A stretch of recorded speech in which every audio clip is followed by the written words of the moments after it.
ॐ ॐ सहना भवतु सहनो भुनक्तु सह वीर्यं करवावहे तेजस्विनावधीतमस्तु मा विद्विषावहे। ओम शांति शांति शांति। गुरुर्ब्रह्मा गुरुर्विष्णू गुरुर्देवो महेश्वरः गुरुर्साक्षात् परब्रह्म तस्मै श्री गुरवे नमः। अलंकापुरी पुण्यभूमी पवित्र इथे नांदतो ज्ञानराजा सुपात्र तया आठवीता महादोष जाते। नमस्कार माझा सद्गुरु ज्ञानेश्वरासे। गोश्वारा फॉर 9-10-24 श्लोक 34 ओव्या 517 ते 535 आणि अध्याय 10 सारांश। 34व्या श्लोकात भगवान अर्जुनाला सांगतात, तू माझी भक्ती कर, म्हणजे माझ्या ठिकाणी मन लाव, सर्वत्र मलाच पहा, माझेच अनुसंधान ठेव, मला एकाला वंदन कर. अशा रीतीने माझ्या ठिकाणी चित्त योजल्यावर तू माझ्या प्रतच येशील. या श्लोकाचे विश्लेषण करताना श्री ज्ञानदेव म्हणतात, जो भगवंताच्या वेधाने म्हणजे ध्यासाने संकल्प पूर्णपणे जाळतो तोच खऱ्या अर्थाने भगवंताची भक्ती करतो, तोच भगवंताच्या स्वरूपाशी एकरूप होतो. हे गुह्य ज्ञान भगवंतांनी अर्जुनाला दिले. आतापर्यंत सर्वांपासून लपवून ठेवलेलं भांडवल त्यांनी अर्जुनाला प्राप्त करून दिले. भगवंत अर्जुनाला म्हणतात, त्यामुळे तू सुखरूप होऊन राहशील. भक्ताचे मनोरथ पूर्ण करणारे कल्पतरू म्हणजे परब्रह्म श्रीकृष्ण असे बोलले, असं संजय म्हणाला. संजय धृतराष्ट्राला म्हणाला, ऐकत आहात काय? किंवा धृतराष्ट्र पाण्याच्या पुरात बसलेला रेडा हलत नाही त्याप्रमाणे चित्तात काहीही हालचाल न होता निवांत असलेला दिसला. तेव्हा संजयाने मान डोलावली आणि स्वतःशी म्हटले, आज अमृताची वृष्टी झाली आणि आज धृतराष्ट्र येथेच असूनही शेजारच्या गावाला गेल्यासारखा आहे. काय करावे? त्याचा स्वभावच असा आहे. परंतु संजयाला वाटले, माझे भाग्य थोर म्हणून महामुनी व्यासांनी धृतराष्ट्राला युद्धवृत्तांत सांगण्याच्या निमित्ताने माझे जन्म मृत्यूपासून रक्षण केले. त्याच वेळेस संजयाचे अष्टसात्विक भाव जागृत झाले आणि त्यास ते आवरेनात. पायांपासून मस्तकापर्यंत सर्व अंगावर रोमांच आले. अर्धवट उघडे असलेले डोळे आनंदाचा वर्षाव करू लागले आणि त्याचे बाहेरील शरीर कापू लागले. सर्व अंगावर निर्मळ घामाचे थेंब आले. त्यामुळे एखाद्याने मोत्यांच्या जाळीदार अंगरखा घालावा तसा तो दिसू लागला. या ठिकाणी निलिमाताईंनी अष्टसात्विक भावाची माहिती दिली. त्यात स्तंभ, स्वेद, घाम, स्वेद म्हणजेच घाम, रोमांच, अश्रू, कंप, वैवर्ण, स्वरभेद आणि प्रलय या गोष्टी येतात. तेवढ्याच श्रीकृष्ण आणि अर्जुन यांच्या बोलण्याने संजय देहस्मृतीवर आला. माऊली म्हणतात, आता प्रमेय पिकाचं सुकाळ होईल, कारण श्रीकृष्ण विभूतींची स्थानं अर्जुनास दाखवतील. त्याचे वर्णन 10व्या अध्यायात आहे. तर 10वा अध्याय सारांश. या अध्यायात परमेश्वराच्या स्वरूपाचं वर्णन आहे. संबंध विश्व परमेश्वरच आहे. भगवंत अर्जुनावरच्या प्रेमामुळे आनंदित होऊन सांगतात, सर्व विश्वाच्या आकाराने मीच आहे. ब्रह्मदेवापासून मुंगीपर्यंत सर्व विश्वात मीच व्यापून राहिलो आहे. मी, माझ्या विभूती व त्यांनी व्याप्त सर्व विश्व हे सर्व एकच आहे, असा ऐक्याचा अनुभव येणे हा अभेद भक्ती योग आहे. ज्यांना स्वर्ग किंवा मोक्षाची अपेक्षा नाही, परंतु त्यांनी भगवंताचे प्रेमसुख प्राप्त केलेले असते, असे प्रेमळ भक्त भगवंताला फार आवडतात. असे भक्त अज्ञान रात्रीतून चालत असताना त्यांच्या पुढे मशालजी होऊन भगवंत चालतो आणि त्यांना ज्ञानप्रकाश देतो. श्रीकृष्णाच्या उपदेशामुळे अर्जुनाला आत्मरूपी नवा जन्मच प्राप्त झाला. तो त्याला आतापर्यंत सखा समजत होता, तो आता परब्रह्म परमधाम भासू लागला. त्यामुळे अर्जुन श्रीकृष्णाला नामांकित विभूती सांग अशी विनंती करतो. कारण हे जन्ममरण घालविणारे अमृत आहे. शिवाय ते श्रीकृष्णाच्या मुखातून येत असल्यामुळे मूर्तिमंत नादब्रह्माच आहे असे अर्जुनाला वाटते. अर्जुनाच्या बोलण्याने भगवान संतुष्ट होऊन म्हणाले, अनंत असणारे आकाश हे जेथे माझ्या पोटात सामावले आहे, त्या माझी व्याप्ती केवढी असली पाहिजे, असे म्हणून मुख्य अशा 75 विभूती सांगितल्या. भगवंत म्हणतात, माझ्या वेगवेगळ्या विभूती सांगेन म्हटले तर हजारो जन्म अपुरे पडतील. वर्माची गोष्ट लक्षात ठेव, की सर्व प्राणीमात्रांचे बीज मी आहे व संपूर्ण विश्व त्याचाच विस्तार आहे. म्हणून लहान मोठा सामान्य विशेष असा आपल्या बुद्धीतील भेदाचा कलंक त्या शुद्ध स्वरूपाला लावू नकोस. हा अभेदभाव अर्जुनाला पटला, तर त्याला वाटले हे सर्व विश्व भगवंताच्या स्वरूपानेच भरले आहे. विभूती म्हणजे ईश्वर अंश. निलिमताई म्हणतात, जेव्हा निसर्गातील गोष्टी तुमच्या हृदयाला भिडतात तेथे विभूती असतात. विभूती म्हणजे ईश्वराचं वैभव. निलिमताईंना अलास्का क्रूजमध्ये पाण्यावर पडलेल्या सूर्यकिरणाच्या प्रकाशात नारायणपद म्हणजे पाऊल दिसले आणि त्यांच्या चित्तवृत्ती मोहरल्या. अशा विविध गोष्टी बघून जेव्हा अति आनंद होतो, तुम्ही विस्मयचकित होतात, तेथे विभूती असतात. आंधळ एक असं थोडस 2 मिनिटं आहे अजून, म्हणजे ओके. 2 वाक्यात. आंधळ्या धृतराष्ट्रावर याचा काही परिणाम झाला नाही, त्यामुळे संजयाला तिची कीव येत होती. अशा 2 स्वरूपांचे 2 प्रसंगांचे चित्रण करून ज्ञानदेवांनी हा अध्याय संपविला. पूर्ण मी एवढं कव्हर केलेलं नव्हतं, पण ते छान नाही, मी ते वाचून वाचून हे केलं ना, Very त्या good. जे काय हो. ज्ञानेश्वरीत दिलंय ते, छान छान. त्यामुळे ते. चला आता आपण सुरू करूया. अध्याय 10वा. विभूती योग. श्रीकृष्णाच्या या उपदेशामुळे अर्जुनाला आत्मज्ञानरूपी नवा जन्मच प्राप्त झाला. आपल्या आयुष्याची आज सफलता झाली असे वाटू लागले. श्रीकृष्णाला तो सखा समजत होता. त्याच्याऐवजी त्याला तो आता परब्रह्म, परमधाम भासू लागला. अगं काय आणखी काय आहे का त्याच्या आधी? स्पष्ट बोध करण्यात चतुर असलेल्या व विद्यारूपी कमलाचा विकास करणाऱ्या आणि परावाणीचा विषय स्वरूपी स्थितीत हीच कोणी तरुण स्त्री, त्या स्त्रीशी विलास करणाऱ्या श्री गुरु तुम्हास माझा नमस्कार असो. अहो संसाररूपी अंधाराचा नाश करणाऱ्या सूर्या, निरुपम अशा श्रेष्ठ सामर्थ्याने युक्त ज्वानीच्या भरात असलेल्या ज्ञानरूप चौथ्या अवस्थेचे स्नेहाने पालन करणे ही ज्यांची क्रीडा आहे, अशा श्री गुरो तुम्हास माझा नमस्कार असो.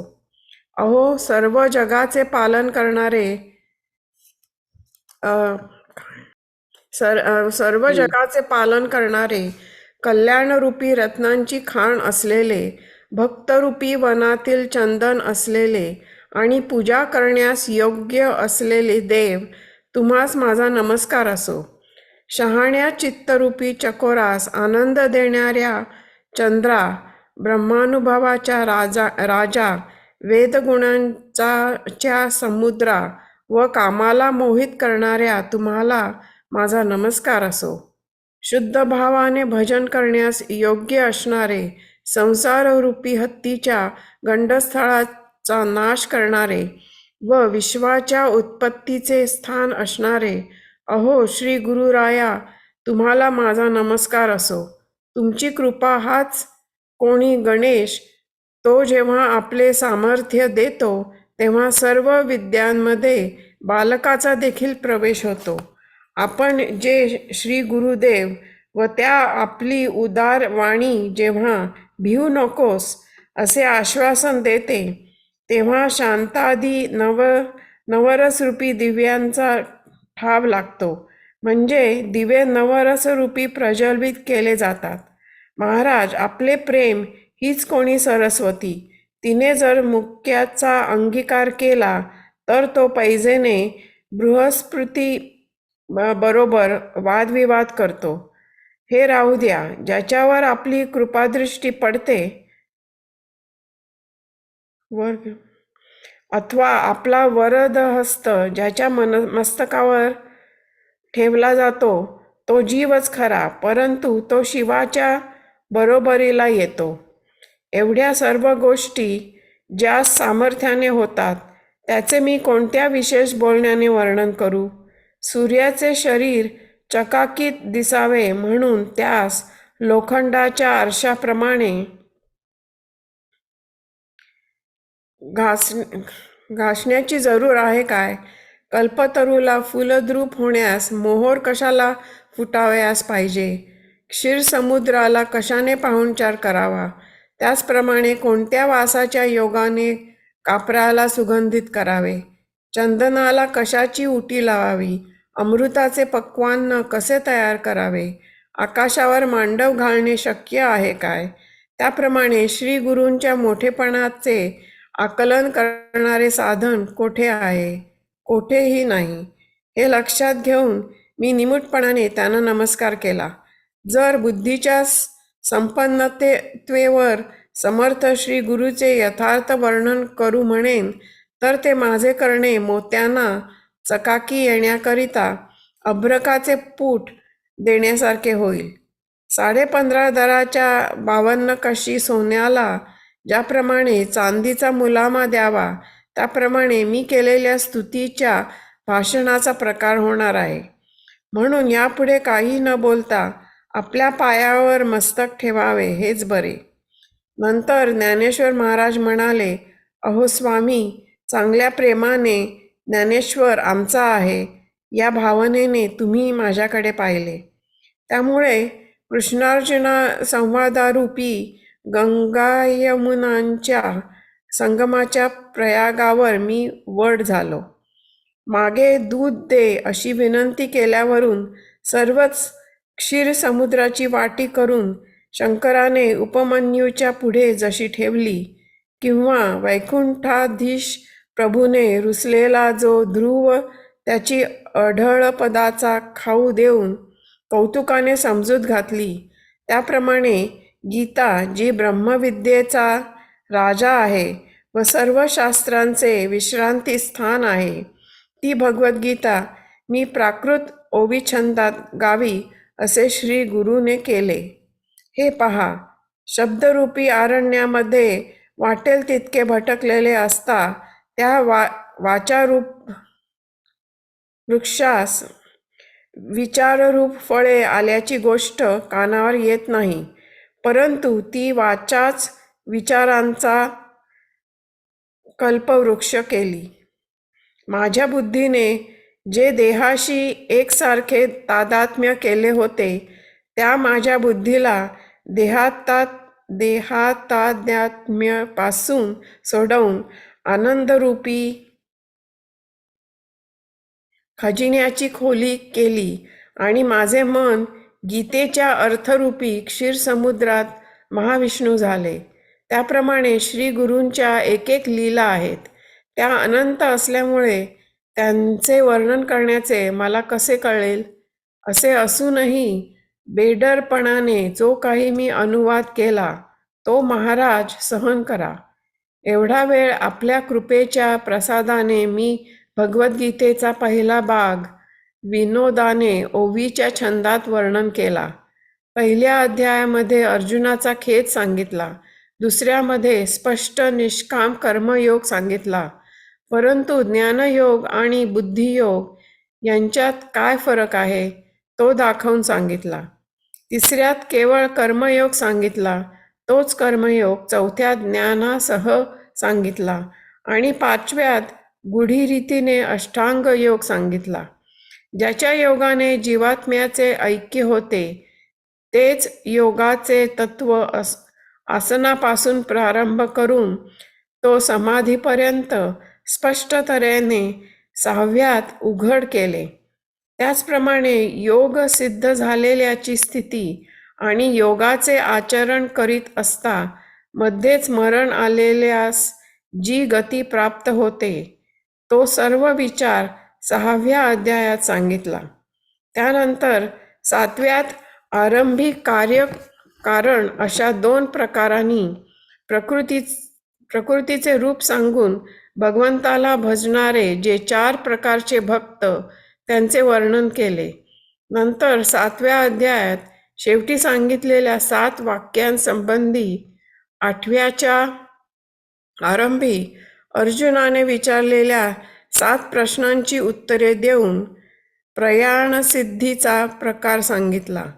अशा रीतीने सर्व 7 प्रश्नांची उत्तरे देऊन 8व्या अध्यायात ते प्रश्न संपविले. आता असंख्यात असलेल्या वेदांमध्ये जेवढा म्हणून मतलब प्राप्त होतो तेवढा सर्व एक लक्ष ग्रंथ असलेल्या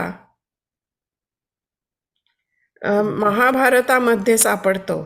आता भारताच्या 18 पर्वामध्ये जो काही अभिप्राय आहे तो कृष्णार्जुनाच्या संवादामध्ये गीतेत प्राप्त होतो आणि गीतेच्या 700 श्लोकांमध्ये जो अभिप्राय आहे तो एकट्या 9व्या अध्यायात आहे. म्हणून 9व्या अध्यायातील मतलब पूर्ण झाला असे दाखविणारा लेखन सीमेचा शिक्का त्यावर एकदम द्यावयास भ्यायलेला जो मी तो 9व्या अध्यायातील अभिप्राय पूर्णपणे सांगितला असा व्यर्थ अभिमान कशाकरिता धरू.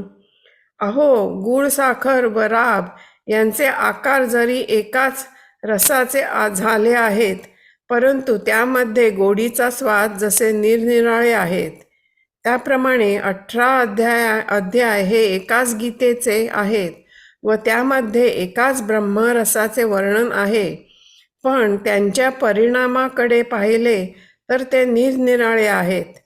ते असे की काही अध्याय अधिष्ठान ब्रह्मस्वरूपाला जाणून त्याचे वर्णन करतात, काही अध्याय त्या ठिकाणीच तू ब्रह्म आहेस अशी जाणीव करून देतात व काही अध्याय जाणावयास गेले असता जाणण्याचा धर्मासह जाणणारा हरपून जातो, ब्रह्मरूप होतो. असे हे गीतेचे अध्याय आहेत. एक मिनिट थांबते. हं. 23व्या ओवीपासून तर आतापर्यंत त्यांनी आतापर्यंत जे काय अध्याय आपण शिकलो त्याचं समरी सांगितली, सारांश सांगितलाय. तुमच्या लक्षात आला असेलच आता की पहिल्या अध्यायात काय, दुसऱ्या अध्यायात काय, आणि एक समरी म्हणून हे आपण मनाशी वाचायला पाहिजे. म्हणजे मग आपल्याला कळतं की आपण आतापर्यंत काय काय शिकलो ते. आणि मग आता थोडेसे पुढे सांगतात ते आणि नंतर मग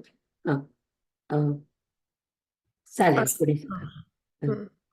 असे हे गीतेचे अध्याय आहेत, परंतु 9वा अध्याय शब्दाने सांगण्याच्या पलीकडचा आहे.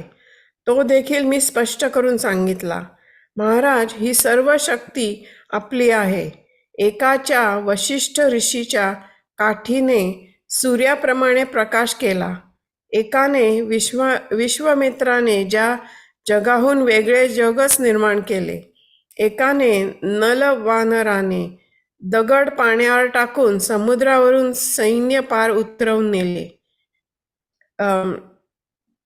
कुठे गेलं ते? एकाने मारुतीने आकाशात असलेल्या सूर्यास पकडले, एकाने अगस्तीने एका घोटातच समुद्र प्राशन केला. खाली त्याप्रमाणे मी जो अजाण त्या माझ्याकडून बोलण्याच्या पलीकडे असलेला 9व्या अध्यायाचा अभिप्राय तुम्ही बोलविला. परंतु हे असो, येथे असे आहे की राम व रावण हे एकमेकांशी कसे लढले ते हे सांगावयाचे असेल तर जसे राम रावण हे एकमेकास युद्धात भिडले तसे असे सांगावे लागेल. त्याप्रमाणे 9व्या अध्यायातील श्रीकृष्णाने केलेला जो उपदेश तो 9व्या अध्यायासारखाच आहे असे माझे म्हणणे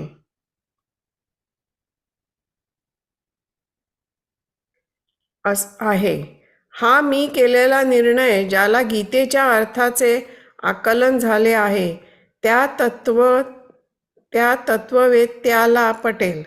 त्याप्रमाणे पहिल्या 9ही अध्यायांचे मी आपल्या बुद्धीप्रमाणे व्याख्यान केले आता गीता ग्रंथाचा राहिलेला दुसरा भाग प्राप्त झालेला आहे, तो ऐका. या अध्यायात आता अर्जुनाला विशेष व सामान्य विभूती सांगितल्या जातील. ती कथा चातुर्याने व रसयुक्त वर्णनाने सांगितली जाईल. मराठी भाषेतील सौंदर्याने शांतरस शृंगार रसाला जिंकील व ओव्या तर अलंकारशास्त्राला भूषण होतील. मूळ संस्कृत गीता ग्रंथावर माझी असणारी मराठी टीका जर चांगली वाचली आणि योग्य रीतीने दोन्हींचा अभिप्राय जर चांगला पटला तर कोणता ग्रंथ मूळ आहे हे कळणार नाही. ज्याप्रमाणे शरीराच्या सौंदर्याने शरीर हेच अलंकारास भूषण होते, अशा स्थितीत कोणी कोणाला शोभा आणली याची निवड होत नाही. त्याचप्रमाणे माझी मराठी भाषा आणि संस्कृत भाषा या दोन्हीही एकाच अभिप्रायाच्या पालखीत शोभतात. त्या तुम्ही चांगल्या बुद्धीने ऐका. गीतेचा पुढे आलेला अभिप्राय सांगताना शृंगारादी नवरसांचा वर्षाव होतो व चातुर्य म्हणते, आम्हाला प्रतिष्ठा प्राप्त झाली. वरच्या ओवीत सांगितलेला परिणाम ज्या योगाने होईल तसे मराठी भाषेचे सौंदर्य घेऊन नवरसांना तारुण्य आणले व मग अमर्याद गीता तत्व रचले, म्हणजे गीतेवर टीका केली. याप्रमाणे संपूर्ण जगाचे श्रेष्ठ गुरु असलेले व शहाण्यांच्या चित्ताला आश्चर्यभूत असणारे असे जे यादवातील श्रेष्ठ श्रीकृष्ण ते बोलले ते ऐका. निवृत्तीनाथांचे शिष्य ज्ञानदेव म्हणतात, त्या श्रीकृष्णांनी काय भाषण केले ते ऐका. श्रीकृष्ण म्हणाले, अर्जुना, तू सर्व गोष्टींनी अंतःकरणाचा धड आहेस. श्रीकृष्ण म्हणाले, हे महाभाव, माझ्या भाषणाने संतोष पावणाऱ्या तुला तुझ्या हिताच्या इच्छेने जे मी आणखी देखील सांगत आहे ते माझे श्रेष्ठ भाषण ऐक. नमो विशदबोधविद्या शकता. विद्यारविंद्र प्रबोधा पराप्रमेय प्रमदा विलासिया. नमो मसुर्या अप्रतिम परमवीर्या तरुण तरतुर्या लालन लीला. नमो जगदखिल पालना मंगळमणी निधाना स्वजन वनचंदना आराध्य लिंगा. नमो चतुर चित्त चकोर चंद्रा आत्मानुभव नरेंद्रा श्रुती गुणसमुद्रा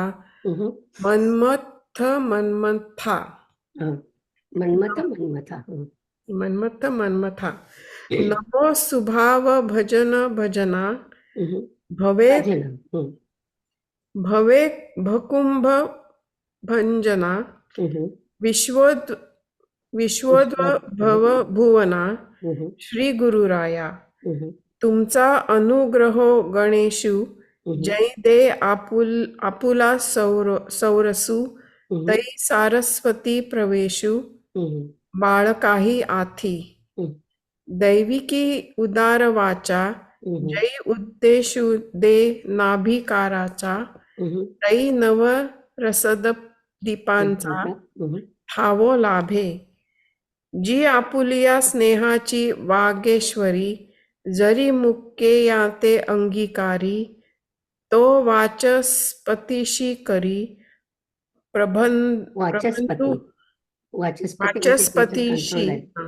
वाचस्पतींशी करी प्रबंधू होडा. हे असो दिठी जयावरी झाळके की हा पद्य करू माथा पारुखे. तो जीवची परी तुके महेशेशी. एवढे जिये महिमेचे करणे ते वाचाळपणे वानू मी कवणे. का सूर्यचिया अंगा उठणे लागत असे.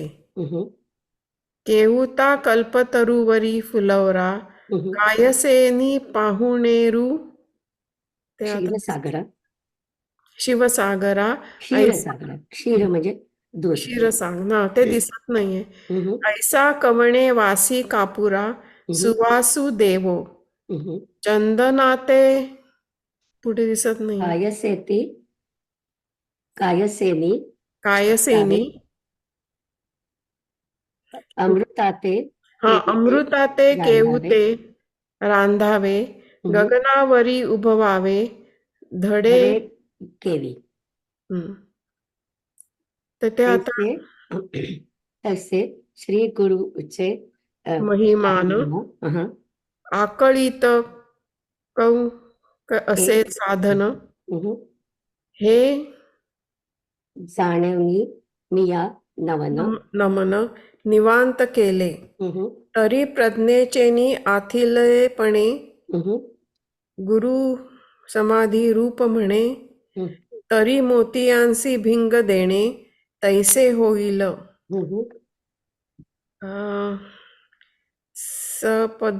पदरया रजतवणी तैशी स्तुतीची बोलणी उगी याची माथा चरणी हेची भले मग म्हणितले जे स्वामी भलेनी ममत्वे रखिले देखिले तुम्ही म्हणोनी कृष्णार्जुना संगमी प्रयागटू वटू जाहलो. मागा दूध दे म्हणतलियासाठी आघवियाची क्षीराब्धीची करुणी वाटी उपमन्यू पुढे दुर्जटी ठेविली जैसी. ना तरी वैकुंठ पीठनायके रुसला ध्रुव कवतिके बुजविला देऊनी भातुके ध्रुवपदाचे. तैसी ब्रह्मविद्या रावो सकळ शास्त्रांचा विसंवता ठावो. ते भगवत गीता वोविया गावो ऐसे केले. जे बोलणियाचा राणी हिंडता नायकीजे फळलिया अक्षरांची वार्ता. परी ते वाचाची केली कल्पलता विवेकाची. होती देह बुद्धी एकसरी ते आनंद भांडार केली वोवरी. मन गीतार्थ सागरी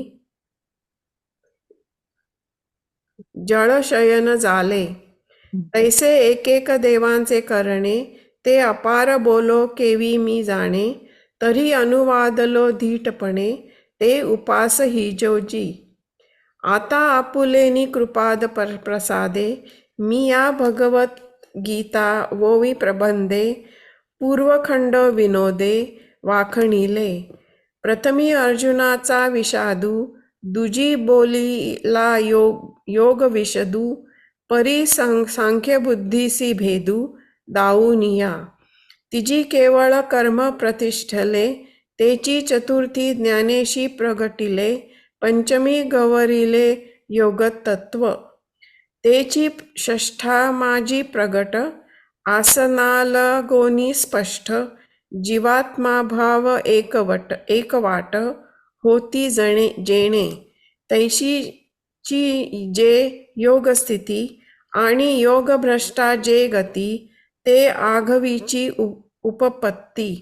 सांगितली षष्ठी तयावरी सप्तमी प्रकृती परिहार उपक्रमी.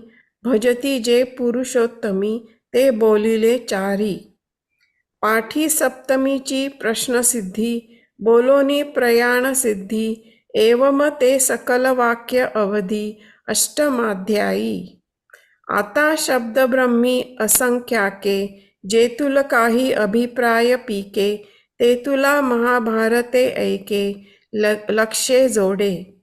आता 18 पर्वी भारती ते लाभे कृष्णार्जुना वाचोती. आणि जो अभिप्रावो सातेशंती तो ऐकलीची नवमी. म्हणोनी नवमीची या अभिप्राया सहसा मुद्रा लाववया. बहिला मी वाया गर्व का करू. अहो गुळासाखरे मालेयाचे हे बांधे तरी एकाची रसाचे, परिस्वाद गोडी येचे, आन आन जैसे.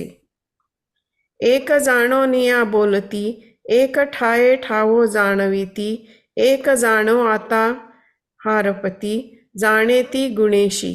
हे ऐसे अध्याय गीतेचे, परी अनिर्वाच्य हारपती, जाणते गुणेशी.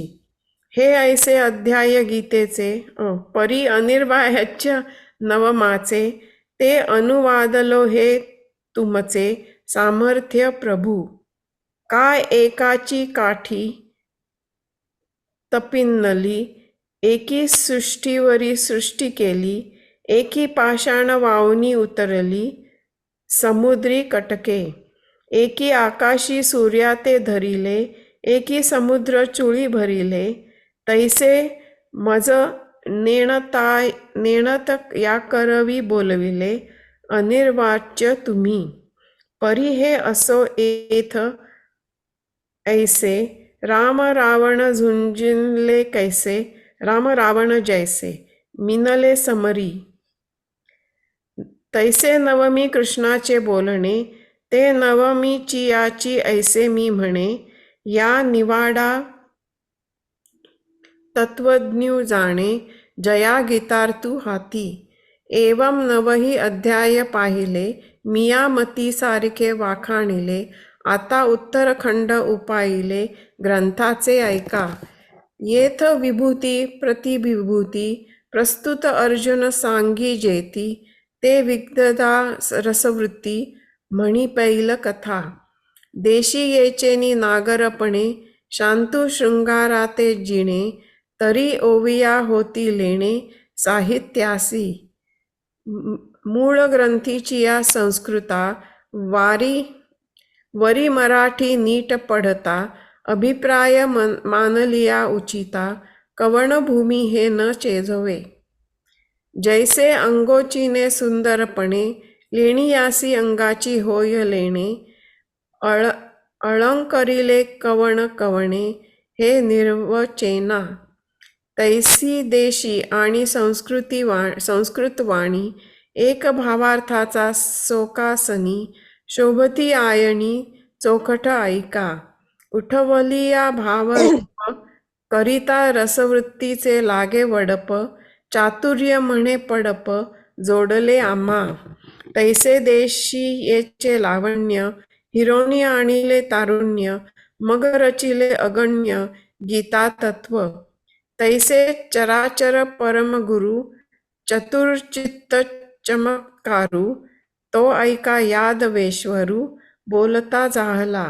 ज्ञानदेव निवृत्तीचा म्हणे, काही बोलिले श्रीहरी तेणे, अर्जुना आघवियाची मातू अंतःकरणे, धडवता आहसी. वा. BMM ची झाली परीक्षा.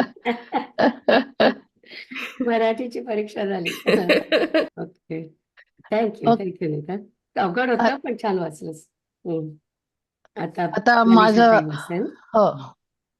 श्री भगवान उवाच भूय एव महाभावो शृणु मे परमं वचः यत्तेऽहं प्रीयमाणाय वक्ष्यामि हितकाम्यया. श्रीकृष्ण म्हणाले, हे महाभाव, माझ्या भाषणाने संतोष पावणाऱ्या तुला तुझ्या हिताच्या इच्छेने जे मी आणखी देखील सांगत आहे ते माझे श्रेष्ठ भाषण ऐक. आम्ही पूर्वी जे व्याख्यान केले त्यामुळे तुझे लक्ष किती आहे हेच आजमावून पाहिले. त्यात ते अपुरे नाही तर चांगले पूर्ण आहे असे आढळून आले. ज्याप्रमाणे घागरीत थोडेसे पाणी घालावे व ते गळाले नाही तर आणखी जास्त भरावे, त्याप्रमाणे तू ऐकावे म्हणून सांगितले तेव्हा तुला आणखी ऐकवावे असे वाटू लागले. एखाद्या अकस्मात आलेल्या मनुष्यावर आपले सर्वस्व सोपवावे व तो प्रामाणिक आहे असे आढळून आले तर त्यालाच खजिनदार करावा. त्याप्रमाणे आम्ही तुला सांगितलेले तू लक्षपूर्वक ऐकतोस अशी आमची खात्री झाल्यामुळे तू आता आमचे राहण्याचे ठिकाण झाला आहेस. हं. याप्रमाणे सर्वांचे प्रभू जे श्रीकृष्ण ते अर्जुनाला एवढ्या योग्यतेचा पाहून त्याच्याबरोबर प्रेमाने बोलावयास लागले. ज्याप्रमाणे डोंगर पाहून मेघांची दाट फळी येते, त्याप्रमाणे मोठ्या प्रेमभराने कृपाळूंचे राजे श्रीकृष्ण म्हणाले, "अरे आजानुबाहू अर्जुना, ऐक. सांगितलेलाच मतलब आम्ही पुन्हा सांगतो. प्रत्येक वर्षाला शेताची पेरणी करावी आणि जर ते पिकले तर त्याची मशागत करण्याचा कंटाळा करू नये, कारण त्यामुळे पिकाची निष्पत्ती अधिकाधिक झालेली दिसते. ज्या सोन्याला वारंवार क्षाराची पुटे दिली जात असता त्याचा कस अधिकाधिक वाढत जातो. अर्जुना, ते सोने शुद्ध करावेसेच वाटते. अर्जुना, त्याप्रमाणे येथेही आहे. या सांगण्यात तुझ्यावर मुळीच उपकाराचे ओझे नाही, कारण आम्ही आपल्या स्वार्थासाठी बोलत आहोत. अरे, मुलाला दागिने घालतात, तर ते मूल त्याप्रमाणे दागिन्यांना जाणते काय? दागिन्यांनी मुलाला आलेल्या शोभेचा आनंद आईने आपल्या दृष्टीने भोगावयाचा असतो. त्याप्रमाणे तुझे सर्व हित जसजसे तुला समजेल तसतसा आमचा आनंद दुप्पट होतो, अशी वस्तुस्थिती आहे. आता हे अलंकारित बोलणे राहू दे. तुझ्यावर माझे उघड प्रेम आहे, म्हणून तुझ्याशी बोलताना तृप्तीचा शेवट होत नाही. म्हणजे तुझ्याशी बोलणे पुरेसे वाटत नाही. आम्हाला एवढ्या करतात तेच ते फिरून तुझ्याशी बोलावे लागते, परंतु हे असू दे. तू मनापासून लक्ष दे. तर ऐक, ऐक मर्मज्ञ अर्जुना, माझे श्रेष्ठ बोलणे ऐक. हे आमचे बोलणे म्हणजे ब्रह्मच अक्षरांचा अंगरखा घालून तुला आलिंगन देण्यास आले आहे. तरी अर्जुना, तू मला खरोखर जाणत नाहीस ना? जर जाणत नसलास तर सांगतो. येथे जो मी तुझ्यापुढे उभा आहे, तो दिसतो एवढाच मर्यादित नसून मी म्हणजेच हे विश्वच आहे. आम्ही मागील जे निरूपण केले, ते तुझे अवधानची पाहिले. तव टांचे नवे भले पुरते आहे. घंटी थोडेसे उदक घालिजे, तेणे न गळे तरी वरिता भरिजे. तैसा परिसौनी पहिलासी तव परिसविजे, ऐसेची होतसे. अवचित यावरी सर्वस्व सांडिजे, चोख तरी तोची भांडारी कीजे. तैसा तू आता माझे निजधाम की. तैसे अर्जुना येऊते सर्वेश्वरे, पाहोनी बोलिले आदरे. गिरी देखोनी सुभरे, मेघू जैसा. तैसा कृपाळुवांचा रावो, म्हणे ऐके गा महाबाहो. सांगितलाची अभिप्रावो, सांगेन पुढती. प्रतिवर्षी क्षेत्र परिजे, पिके तरी वाहो नुबगीजे. पिकासी निवाडू देखिजे, अधिकाधिक. पुढत पुढती पुटे देता, जोडे वानियाची अधिकता. ते सोने पांडुसुता, शोधूंची आवडे. तैसे एथ पार्था, तुझ आभार नाही सर्वथा. आम्ही आपुलियाची स्वार्था, बोलवणी आम्ही. अगा बाळका लेव विजे लेणे, त्याप्रमाणे ते काय जाणे. तो सोहळा भोगणे, जननी येसी दृष्टी. तैसे तुझे हित आघवे, जवळ का तुझ फावे. तव तव आमुचे सुख दुणावे, ऐसे असे. आता असो हे विकडी, मज उघड तुझी आवडी. म्हणून तृप्तीची सवडी, बोलता न पडे. आम्हा ये तुला याची कारणे, तेची ते तुझशी बोलणे. परी असो हे अंतःकरणे, अवधान दे. ऐके ऐके सुवर्म, वाक्य माझे परम. जे लक्षरे लेऊनी परब्रह्म, तू खेवासी आले. तरी किरीटी तू माते, नेणसी ना निरुते. तरी का जो मी येथे, ते विश्वची हे.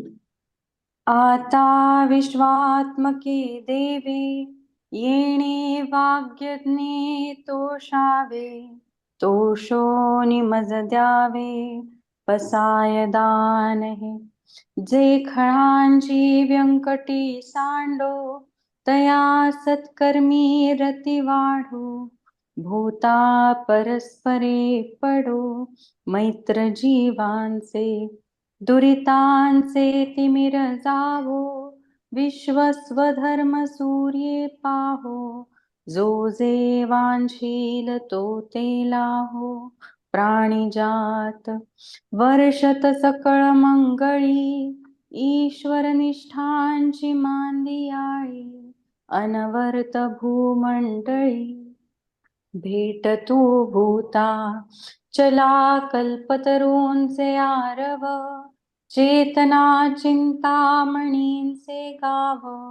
बोलते जे अर्णव पियुषांचे चंद्रमेजे अलांछन मार्तंड जे तापहीन ते सर्वाही सदा सज्जन सोय रे होतु किंबहुना सर्व सुखी पूर्ण होवो नीतिही लोकी भजिजो आदिपुरुखी अखंडित आणि ग्रंथोपजीविये विशेषी लोकी इये दृष्टा विजये होआ भेजी येथ म्हणे श्री विश्वेश्वरावो हा होईल दान पसावो येणे वरे ज्ञान देवो सुखिया झाला सुखिया झाला सुखिया